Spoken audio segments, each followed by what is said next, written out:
보실 하나님의 말씀은 룻기 1장 19절부터 2장 1절입니다. 제가 봉독하겠습니다.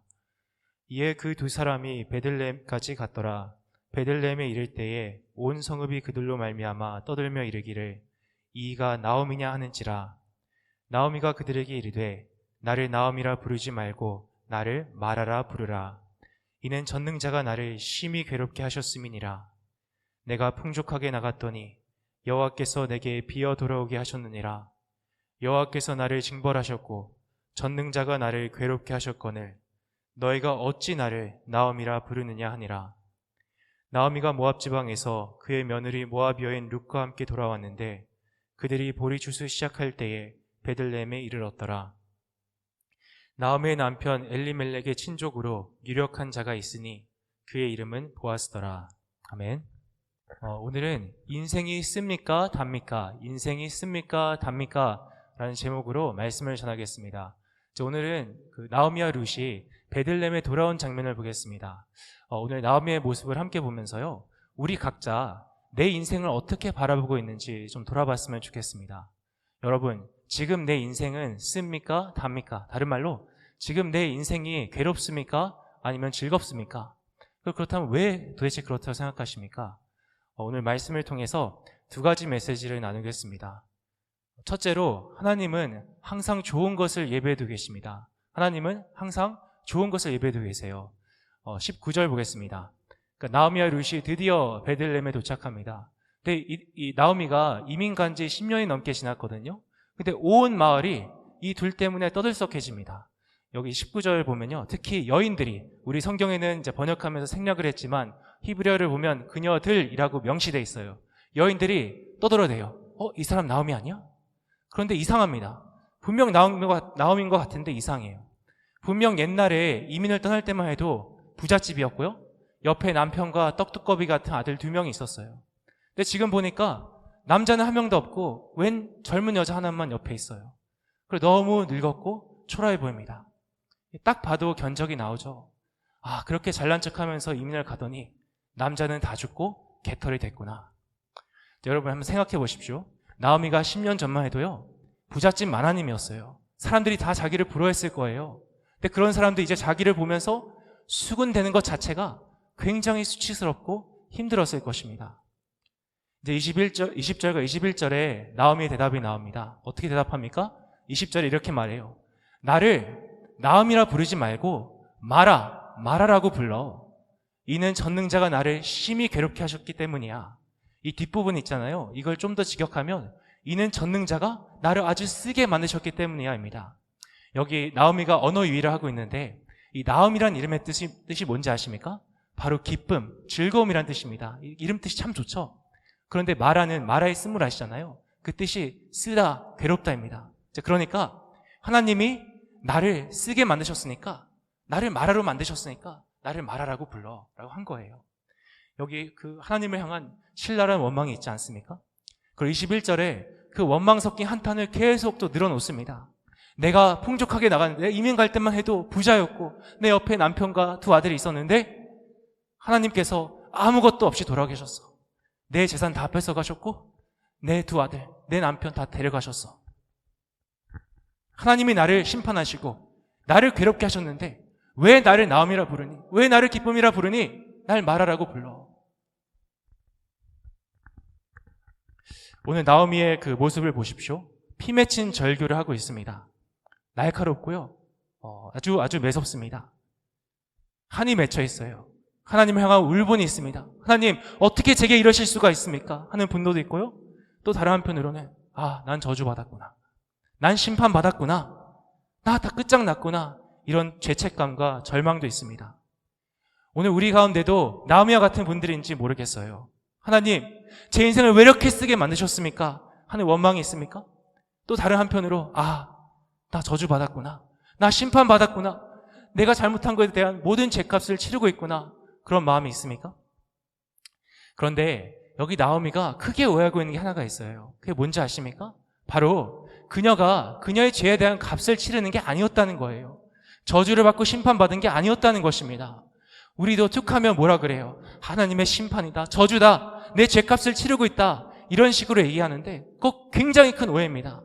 여러분, 내가 지은 죄에 대한, 그게 내가 볼 때 크든 작든 내가 지은 죄에 대한 값은 어떻게 치르는지 아십니까?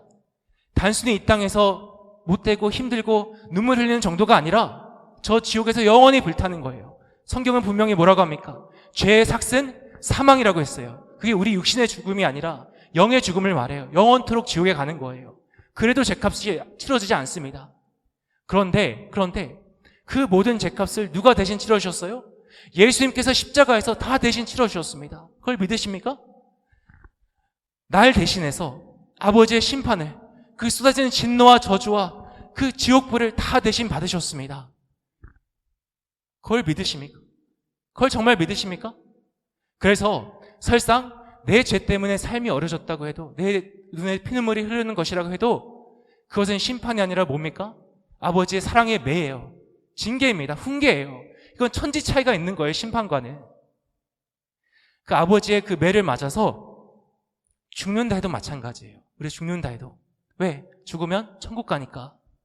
여러분, 로마서에 나온 것처럼요, 예수 안에서는 결코 정죄함이 없습니다. 결코 저주가 없습니다. 나오미에게 돌아와서 설상 이 엘리멜렉과 나오미의 신앙 때문에, 그들의 죄 때문에 남자들이 다 죽고 개털이 된 것이라고 하더라도, 그렇다 하더라도 그것은 심판이 아니라 뭐예요? 사랑의 매입니다. 훈계입니다. 이제 그리고 여기서 나오미가 뭐라고 합니까? 하나님이 자기 인생을 쓰게 만드셨다고 하죠. 물론 당장 그녀의 눈에는 그 인생이 너무너무 쓰게 보였을 거예요. 다시 말씀드리지만 남편과 두 아들을 묻었어요. 개털이 됐습니다. 과부고 아무 희망이 없어요. 나이가 너무 들어서 어떻게 재기할 것도 없습니다. 그리고 옆엔 딱 한 사람, 그 며느리 하나 남았는데 너무 사랑스럽고 너무 고맙고 너무 미안한데 뭐라도 좀 해주고 싶은데 해줄 수 있는 게 아무것도 없어요. 아무것도 없습니다. 아니, 누가 봐도 나오미의 인생은 쓰다. 정말 쓰디쓴 인생이다. 아무 소망 없다. 다 끝장났다라고 할 것입니다. 그렇지 않겠습니까? 하지만 여기서 나오미가 간과한 중요한 사실 하나가 있어요. 그게 뭔지 아십니까? 바로 하나님께서 여전히 그녀와 함께 하셨다는 것입니다. 여전히 그녀를 붙들고 계셨다는 거예요. 그리고 좋은 것을 예배해두고 계셨다는 것입니다. 오늘 2장 1절에서 봤지만 하나님께서는 보아스라는 사람을 예비하셨고 그를 통해서 그녀의 무너진 집안을 다시 일으켜 세우기로 계획하셨습니다. 물론 나오미는 전혀 몰랐죠. 하지만 하나님은 여전히 그녀를 붙들고 계셨어요. 여러분, 우리는 아버지의 계획을 몰라요. 정말 모릅니다.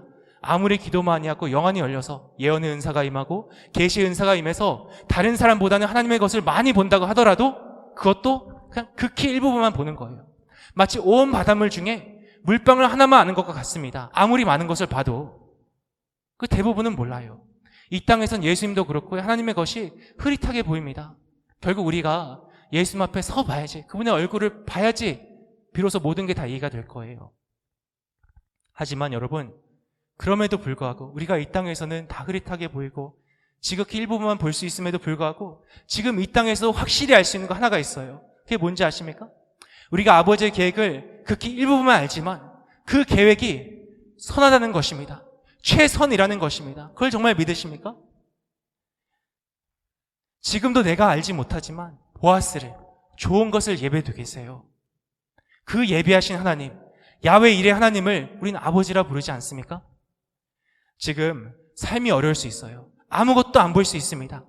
하지만 그렇다고 해서 나오미처럼 낙심하고 주저앉고 원망하는 것이 아니라 지금도 여전히 나와 함께 하시는, 지금도 나를 붙들고 계시는 하나님을 바라보시기 바랍니다. 아버지께서 좋은 것을 예배도 계시고요, 반드시 모든 것을 합력하여 선을 이룰 거예요. 우리가 다 부족하고 연약하고 쓰러지죠. 죄를 짓죠. 하지만 그걸 다 꿰뚫고도, 그걸 다 넘어서서도 아버지의 뜻은 반드시 이루어질 것입니다. 그 아버지께서 끝이라고 하시기 전까지는 결코 끝이 아니에요. 그래서 오늘 다시 한번 하나님을 신뢰했으면 좋겠습니다. 그리고 둘째로, 하나님 자체가 내 기쁨이 돼야 돼요. 하나님 자체가. 오늘 그 나오미의 모습을 보면요, 충분히 공감이 가요. 저도 그랬을 것 같아요. 더하면 더했지 결코 덜하진 못했을 것 같아요. 충분히 공감이 가지만 아쉬운 점이 두 가지가 있습니다. 그게 뭐냐면, 첫 번째는 방금 나눴듯이 하나님을 신뢰하지 못했다는 거예요. 하나님이 자기 인생을 쓰게 만드셨다고 하잖아요. 정작 하나님은 좋은 것을 예배해두고 계셨는데. 그 둘째는 그녀가 하나님으로 기뻐하지 못했다는 거예요. 하나님으로. 여러분, 아무리 인생이 어려워도요, 아무리 피눈물이 쏟아지고 마음이 갈기갈기 찢어져도요, 우리가 정말 우리 온 마음을 다해 하나님을 사랑한다면, 그 어떤 것보다, 방금 찬송 불렀던 것처럼 그 어떤 것보다 주님을 내 소망으로 두고 주님을 간절히 사모한다면, 그래도 그 주님을 바라볼 때 노래할 수 있습니다. 기뻐할 수 있습니다. 왜? 그 주님이 내 기쁨이고 내 노래고 내 전부가 되시기 때문이에요. 여기 그 연애를 뜨겁게 해보신 분들은 조금이라도 공감이 가실 거예요. 내가 뜨겁게 사랑하는 사람이 있었을 때 아무리 인생이 어려워도, 아무리 그 마음이 아파도 그 사람을 보면 그래도 기쁘면서 미소가 지어졌죠. 왜? 내가 이 세상에서 가장 간절히 원하는 사람은, 내 인생의 전부는 그 사람이었으니까. 이제 물론 그런 사람과 결혼한 경우 시간이 지나고 이제는 그 사람을 봐도 미소는커녕 짜증만 난다고 합니다. 정말입니까, 여러분? 반응이 없으세요? 정말입니까? 그렇습니까? 네. 제가 아이들을 볼 때마다 드는 생각이 있어요. 그게 뭐냐면, 저 애들이 정말 자기 부모를 사랑할까? 그 질문이에요. 아이들이 엄마 보러, 아빠 보러, 아빠 사랑해요, 엄마 사랑해요 이러잖아요. 그럼 부모들이 참 기뻐하지 않습니까? 근데 그 사랑 고백이 진짜일까 하는 생각이 들어요. 아이가 부모를 사랑하는 것은 무엇보다 뭐예요? 부모가 너무 사랑해주고 품어주고 달라는 거 다 주고, 정말 부모보다 자기한테 잘해주는 사람이 없어서 그런 게 많지 않습니까? 그래서 부모가 자기가 원하는 대로 안 해줬을 때, 달라는 걸 안 줬을 때 원망하고 불평하고 짜증내는 것도 봅니다. 심지어 진심으로 부모가 나를 사랑하지 않나 봐, 그렇게 하는 것도 보고요. 나한테 해준 게 뭐가 있냐고, 날 사랑한 적이 어디 있냐고, 이런 망언도 합니다. 하지만 이 자식이 철이 들면 들수록 다른 것보다 부모 자체를 더 귀하게 여기고 부모님을 더 사랑하게 되는 것 같아요. 이제 그런 의미에서 저는 아직 나이가 많이 먹었지만 아직 철이 덜 든 것 같습니다. 그런데 하나님 아버지와 우리와의 관계도 마찬가지예요. 물론 우리 모두, 우리가 정말 구원받은 아버지의 자녀라면 하나님을 사랑합니다. 하나님을 사랑해요. 여러분, 하나님을 사랑하시죠? 사랑하십니까? 여러분, 내가 예수님을 믿는다는, 내가 내 믿음이 진짜라는, 내가 구원받은 하나님의 자녀라는, 방금 주는 내 아버지, 나는 주의 자녀라고 했잖아요. 내가 아버지의 자녀라는 가장 중요한 표징이 뭔지 아세요? 그건 바로 다른 게 아니에요. 다른 게 아니라 내가 하나님을 사랑한다는 거예요. 진짜는 하나님을 사랑합니다. 우리가 예수님을 믿기 전에는 본질상 진노의 자녀였어요. 아버지의 원수였습니다. 그러니까 본능적으로 하나님을 싫어하고 증오하고 거부했습니다. 그런데 이런 우리를 아버지께서 성령으로 다시 일으켜 세우셨어요. 다시 태어나게 하셨어요. 거듭나게 하셨어요. 다 똑같은 말입니다. 다른 말로 뭐냐면 새로운 마음을 주셨다는 거예요. 새로운 마음. 에스겔서에 나오죠? 그 새로운 마음의 특징이 무엇입니까? 바로 아버지를 사랑한다는 거예요. 그러니까 진짜 믿는 사람은 아버지를 사랑합니다. 아버지를 사랑하지 않는 사람은 믿는 게 아니에요. 가짜예요. 가라지예요. 염소입니다. 그런데 그 사랑의 정도에는 다 차이가 있습니다. 신앙이 어릴 때, 그리고 신앙이 자라서도 우리가 연약하기 때문에 흔들릴 때가 있잖아요. 신앙이 자란다고 하나님을 100% 사랑하니까 그거 아니잖아요. 또 신앙이 흔들릴 때 아버지도 사랑하지만 아버지보다는 아버지께서 주시는 복들을 더 사랑합니다. 더 간절히 여깁니다. 마치 아이가 부모가 주는 것들을 더 소중히 여기고 사랑하듯이 말입니다. 하지만 우리가 신앙이 자라면 자랄수록 아버지가 주신 여러 복들보다 아버지 자체를 더 사모하고 사랑하게 돼요. 그 찬송가 441장 은혜 구한 내게 은혜 주님, 그 찬송가 아시죠? 근데 그 1절을 보면요, 원문을 보면 은혜 구한 내게 은혜 주님, 은사 구한 내게 은사의 주님, 신유 구한 내게 신유의 주님, 물질 구한 내게 물질의 주님, 그게 아니에요. 하나님이 내가 달라는 대로 다 주셨다, 그게 아니에요. 원문을 보면 이렇게 되어 있습니다. 한때는 복이었으나 지금은 주님이네. 한때는 은사를 원했으나 지금은 그 은사를 주시는 그분과 함께하네. 예수는 내 노래며 내 모든 것이 되시네. 아멘. 무슨 말입니까? 이전엔 주님을 수단으로 여겼지만 이젠 주님 자체가 내 가장 큰 기쁨이요, 내 모든 것이라는 것입니다. 천국도 마찬가지예요. 이전에 왜 우리가 천국이 좋았죠? 그 무엇보다 천국 가면 지옥 안 가도 되니까 좋은 거고요. 그것만 해도 감지덕지인데 별로 해드린 것도 없는데 상급과 면류관을 주신다니까 너무너무 좋았잖아요. 하지만 이제는 그 모든 것보다 내가 사모하는, 내가 가슴 사무치게 그리워하는 예수님을 볼 수 있어서 천국이 좋은 것입니다. 그러니까 무엇보다 주님 자체가 내 가장 큰 기쁨이요 상급인 것입니다. 이 경지까지 우리 신앙이 성장해야 되고요, 우리 신앙이 약하기 때문에 계속 회복돼야 합니다. 오늘 우리 신앙을 돌아봤으면 좋겠어요. 여러분, 나는 하나님을 어떻게 여기고 있습니까? 정말 어떻게 여기고 있습니까? 내 아버지를. 많은 분들이요, 겉으로는 다 믿음 좋아, 난 믿음 좋아 이러면서도요, 나와 별로 차이가 없어요. 안타깝지만 아버지를 향해 온갖 울분과 원망으로 가득 차 있습니다. 아버지, 저를 사랑하신다면서 왜 이렇게 제 인생을 쓰게 만드십니까? 왜 이렇게 쓰게 만드세요? 제가 그렇게 기도하고 헌신했는데, 그렇게 주를 위해 달려왔는데 되는 게 하나도 없습니다. 제가 얼마나 힘든지 아십니까? 눈에선 피눈물을 흘리고 속은 문드러지고 있습니다. 제가 이러려고 주님을 따라온 줄 아십니까? 이러려고 주님을 따라온 줄 아십니까? 정말 너무하십니다. 어떻게 저를 사랑하신다면서 이럴 수가 있습니까? 여러분, 제가 지금 너무 오버한다고 생각하십니까? 아유, 그런 사람이 어디 있어요. 좀 너무하네. 안타깝게도 아닐 거예요. 그렇죠? 그런데 이렇게 우리가 나무처럼 하나님을 원망하고 그분께 섭섭해하고 불평해하는 것은요, 결국 하나님께 이렇게 말씀드리는 거예요. 아버지, 저 사실 아버지보다 돈이 더 좋아요. 제 아내가, 제 남편이, 제 자식이 내 마음속에는 그게 더 좋아요. 저 솔직히 아버지 없이 살 수 있을 것 같아요. 근데 저 그거 없이 못 살아요.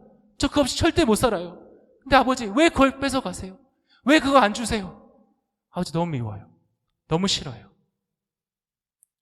여러분, 만약에 내가 생명보다 사랑하는 내 자식이 이런 식으로 나한테 얘기한다면 어떻겠습니까?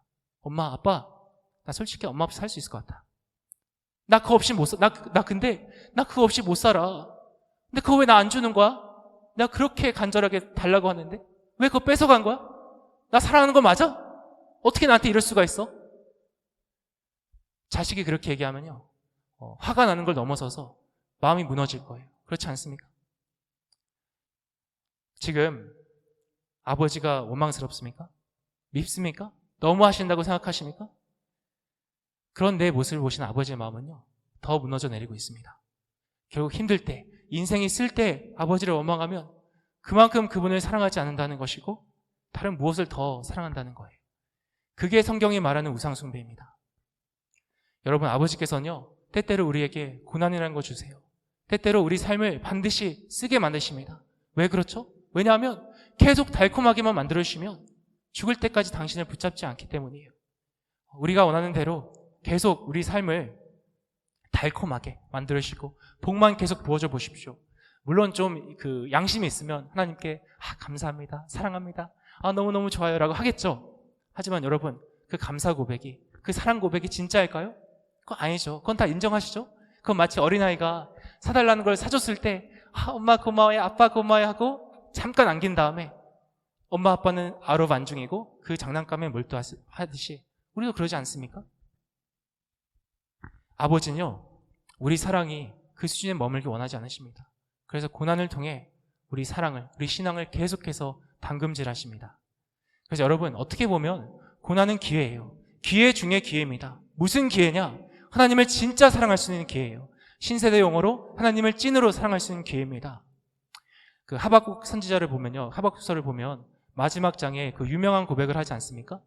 내 삶의 모든 게 다 사라져도 나는 야훼로 말미암아 즐거워하며 나의 구원의 하나님으로 말미암아 즐거워할 것이다. 그 고백을 합니다.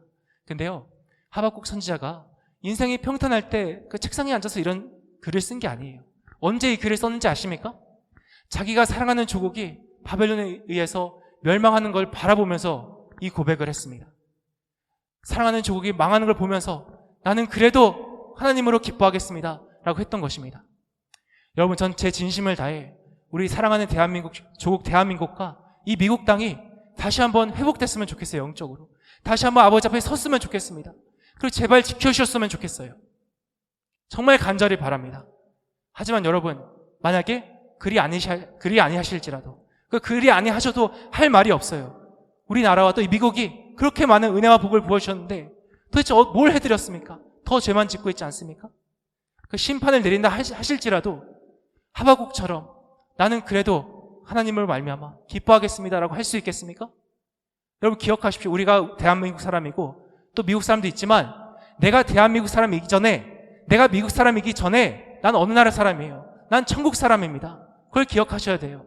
난 정말 하나님을 바라보면서 기뻐할 수 있겠습니까? 그리고 저는 더 이기적이어서 모르겠지만 전 그거보다 우리 각 가정이 또 우리 각 삶이 좀 힘들지 않았으면 좋겠어요. 왜 이렇게 인생이 짧은데 아픔과 어려움이 끊이지 않습니까? 왜 눈물이 끊이지 않습니까? 그 모세가 했던 고백처럼 하나님, 우리 삶에 고난을 주신 날만큼 우리를 좀 기쁘게 해주십시오. 왜 이렇게 인생이 힘듭니까? 그렇게 고백을 하잖아요. 저도 그런 기도가 있어요. 근데 여러분, 그 고난이 지속되더라도, 그 눈물이 계속되더라도 그래도 하나님 때문에 기뻐할 수 있겠습니까? 하나님 때문에 노래할 수 있겠습니까?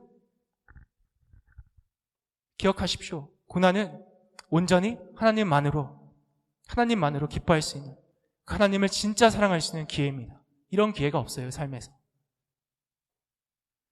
여러분, 우리가 언제까지 주님 말고 다른 걸 더 사모하고 사랑하겠습니까? 언제까지 어린 신앙을, 철없는 부끄러운 사랑을 갖고 살겠습니까? 인생이 쓰이쓴 이때, 아무것도 안 보이는 이때에 아버지 향해 더 나아가야 합니다. 힘들다고 나오미처럼 원망하고 주저앉고 낙심하는 것이 아니라 이걸 통해 아버지를 더 바라보고 더 사랑하게 되길 바랍니다. 더 이상 복 때문에 예수님을 섬기는 게 아니라 예수님이 좋아서, 예수님이 미친 듯이 좋아서 그분을 따라가길 바랍니다. 기억하십시오. 주님에게서 기쁨을 찾으면요, 주님 때문에 노래가 나오게 되면 어떤 연단이든 끝납니다. 그게 안 되니까 우리 연단이 지속되는 거예요. 그러니까 아버지와 예수님을 진짜 기뻐하고 사랑할 수 있는 우리 일의 식구들이 되기를 간절히 축원합니다. 자, 그러면 도대체 우리가 어떻게 그 예수님을, 하나님을 더 사랑할 수 있습니까? 아니, 하나님을 더 사랑해야 한다는 것은 모두가 다 아는 사실이죠. 이게 뭐가 어렵습니까? 문제는 뭐예요? 실천이 안 되네, 실천이. 지금 당장 인생이 너무 쓰고 힘든데, 하루하루가 매 순간이 너무 벅찬데 어떻게 이걸 다 초월해서 주님만 사랑할 수 있습니까? 어떻게 주님만 바라보고 기뻐할 수 있습니까? 불가능해 보이잖아요. 답은 딱 하나입니다. 그게 뭔지 아십니까? 바로 저 십자가예요. 십자가. 저 십자가를 보는 눈이 다시 열려야 합니다. 저는 오늘 말씀을 준비하면서 찬송가 399장이 생각났어요. 어린 양들아, 새 찬송가 아시죠? 거기 2절을 보면 예수님께서 그 마라의 쓴물을 달게 하셨다고 나오잖아요. 마라의 쓴물을 달게 하신 주, 저 동산에서 피땀 흘리셨네. 그 2절을 기억나시죠? 근데 원문을 보면요, 직역하면 이렇게 돼요. 주님께서 너를 위해 마라의 물을 달게 하신다네. 겟세마네에서 모든 쓴 것을 들이키셨다네. 무슨 말입니까? 예수님께서 내 인생의 모든 쓴 것을 대신 들이키셨다는 거예요. 저 십자가가 내 쓰디쓴 인생을, 이 저주받았던 것 같은 이 인생을 달게 만드셨다는 것입니다. 근데 생각해 보십시오, 여러분. 예수님이 없으면요, 십자가가 없으면 이 땅에서 우리가 어떻게 살든 간에 쓰디쓴 인생이에요. 아무리 나라가 잘 되면 뭐래요? 아무리 만사 형통하면 뭐래요? 아무리 가정이 화목하면 뭐래요? 아무리 내 꿈이 이루어지고 문제가 해결되면 뭐래요? 결국 우리를 기다리고 있는 게 뭐예요? 지옥불인데, 영원한 지옥불인데, 정말 우리 모두 마라 같은 비참한 아무 소망 없는 쓰디쓴 인생이었습니다. 근데 그거 아세요? 주님께서 우리 사랑하셔서, 이런 우리가 뭐라고 불쌍히 여기셔서 우리 대신 그 모든 쓴 것을 들이키셨어요. 생명 바쳐 우리 삶을 달게 만드셨습니다. 여러분, 저 십자가에서 예수님이 얼마나 고통스러워하셨는지 아십니까? 아버지의 진노의 잔이, 심판의 잔이, 저주의 잔이 얼마나 쓰있었는지 아십니까? 그것이 보이십니까? 정말 보이십니까, 십자가가? 그게 보일 때, 그 보이는 만큼 이 강팍한 마음이 무너져 내리는 거예요. 왜 우리가 주님을 사랑하지 않습니까? 왜 감격이 없고 감사가 없습니까? 왜 눈물이 없습니까? 왜 내 인생이 이렇게 쓰게 보입니까? 그럼 바로 저 십자가를 보는 눈이 닫혀버렸기 때문이에요. 우리가 믿지 않는 사람들, 나이령더러 아유 저 소경들 깔보지만 사실 나야말로 소경이기 때문입니다. 하지만 그 눈이 열리면, 다시 십자가가 보이면 이 마음이 무너져 내리지 않을 수가 없습니다.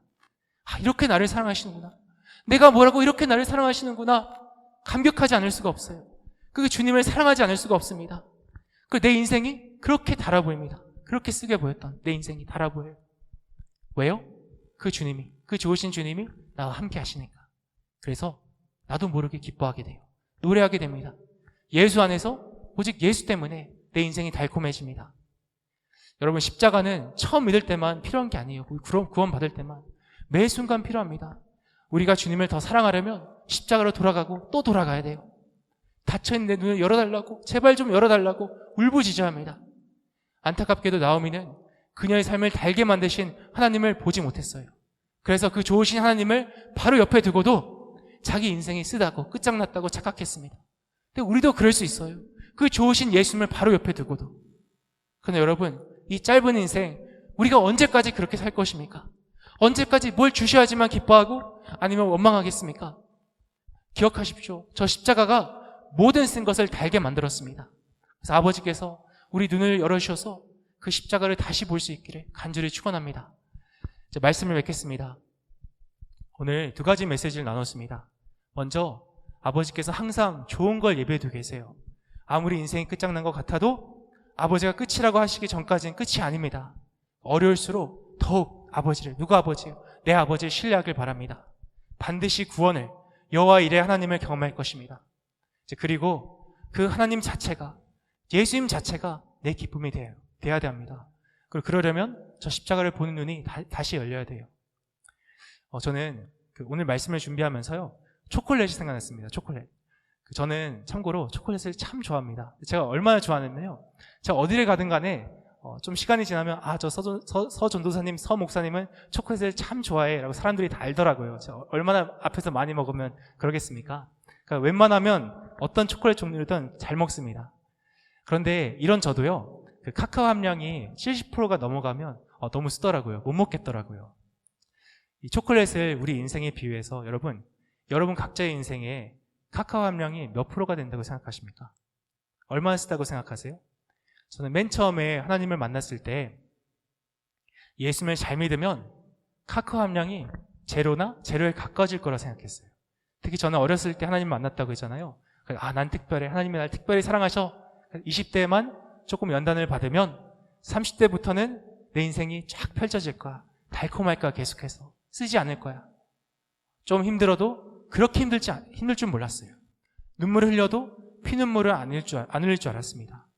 근데 그게 굉장히 큰 착각이더라고요. 오해더라고요. 인생이 정말 장난이 아니더라고요. 가면 갈수록 더 쓴 것 같습니다. 여러분은 어떠십니까? 여러분 인생이. 많은 사람들이요, 특히 믿는 사람들이 인생이 참 쓰다고 합니다. 그렇습니까? 그러나 오늘 성경은 우리에게 말해줍니다. 그 인생이요, 주 안에 있으면 달다고 말입니다. 기쁘다고 말입니다. 소망이 있다고 말입니다. 왜입니까? 예수님께서 그 모든 쓴 것을, 그 모든 눈물과 아픔과 상처를 대신 짊어졌기 때문이에요. 저는 우리 쓰는 인생이 예수 안에서 예수 때문에 달아줬으면 좋겠습니다. 무엇보다 주님 때문에 기뻐하고 노래할 수 있는 우리가 됐으면 좋겠어요. 그리고 그 주님이 보이면, 진짜 보이면, 저 십자가가 진짜 보이면 가능합니다. 신앙의 싸움이 뭐냐? 그 주님을, 십자가를 바라보려고, 다시 보려고 몸부림치고 울부짖는 거예요. 내 눈을 열어달라고. 여러분, 내 눈은 지금 뭘 보고 있습니까? 세상을 바라보고 있습니까? 나를 사랑하셔서 생명을 주신, 지금도 나를 바라보고 계시는 그 좋으신 주 예수님을 바라보고 있습니까? 마지막 찬송 하나 설명드리고 마칠 텐데요. 오늘 그 말씀을 준비하면서 구찬송가 540장 이 세상 지나가고가 생각났습니다. 이 세상 지나가고, 그 노래 아시죠? 이게 굉장히 서정적이고 좋은 찬송가인데 도대체 왜 새 찬송에서 빼는지 모르겠어요. 근데 마지막 4절 원문에 이렇게 되어 있습니다. 완전 달라요. 신부가 자기 드레스가 아닌 사랑하는 신랑의 얼굴에 주목하듯이 나는 영광이 아니라 내 은혜의 왕을 바라보겠습니다. 그분이 내게 주시는 면류관이 아니라 못자국 난 그분의 손을 바라보겠습니다. 임마누엘의 땅에서는 어린 양이 모든 영광이 되십니다. 여러분, 우리가 교회로서 주님의 신부잖아요. 주님의 신부잖아요. 주님이 우리 신랑이고 우리 영혼의 동반자잖아요. 근데 우리를 바라보신 그 주님을 우린 지금 정말 바라보고 있습니까? 정말 바라보고 있습니까? 오늘 기도하실 때 여호와 이레 아버지를 더욱 신뢰하게 해달라고 간구하시고요. 그 누구보다, 그 무엇보다 주님 때문에 기뻐하고 주님 때문에 노래할 수 있게 해달라고, 제발 이 닫혀있는 내 눈을 열어주셔서 십자가를 볼 수 있게 해달라고 간구하시기 바랍니다. 그래서 내 쓰이스 인생이 예수 안에서 예수 때문에 달다는 것을 깨닫게 해달라고 간구하시기 바랍니다. 아버지께서 우리 눈을 열어주시기를 간절히 기원합니다. 찬송가 한 곡 부르고 다 같이 기도하도록 하겠습니다.